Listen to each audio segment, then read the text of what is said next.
oras po tayo ngayon mga bakeka para pumasok sa aking trabaho. Samahan niyo po ako sa yung araw-araw na ganito yung sitwasyon. Minsan, laging traffic, ganon. Kaya tiyagaan lang muna mga bakekang para sa ekonomiya. Ayan, medyo matagal-tagal po na traffic ngayon. Kaya sigurado malilit na naman ako na ito.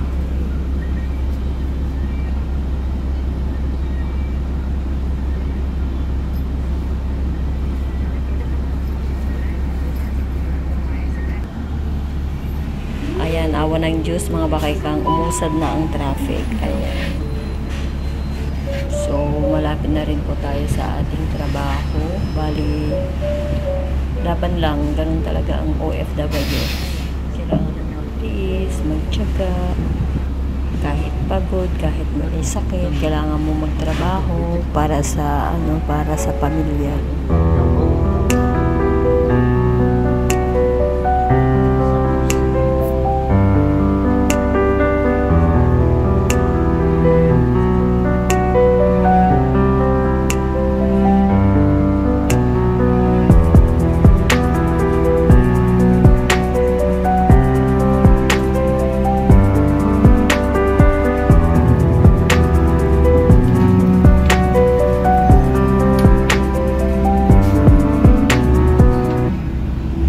Bakekang ilang minutos pa bago natin marating ang ating trabaho. Tiis-tiis muna sa traffic. Ayan. Sanay naman na tayo mga bakekang sa ganitong setup ng pamumuhay dito sa Macau. Kailangan mong hindi malate, maaga kang gumising. Ganun lang yun.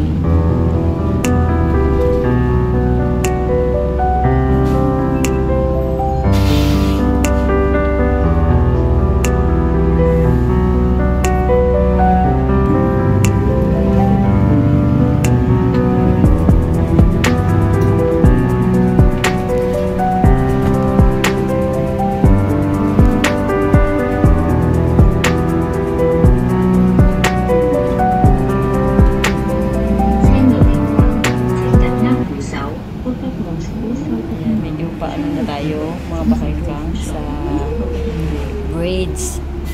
Tatahakin na po natin mamaya yung braids na napakahaba.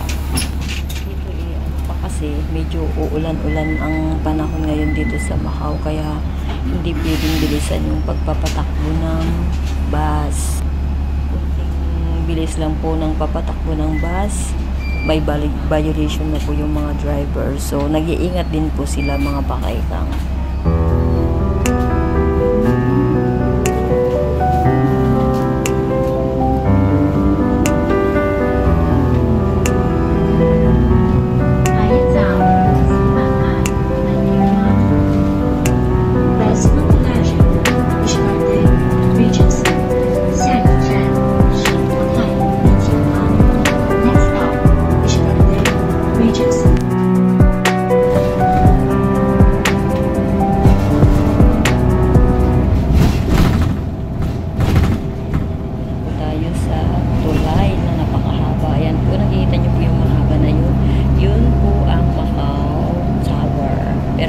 Nakapunta dyan kasi nga may entrance po ang pagpasok dyan sa Macau Tower.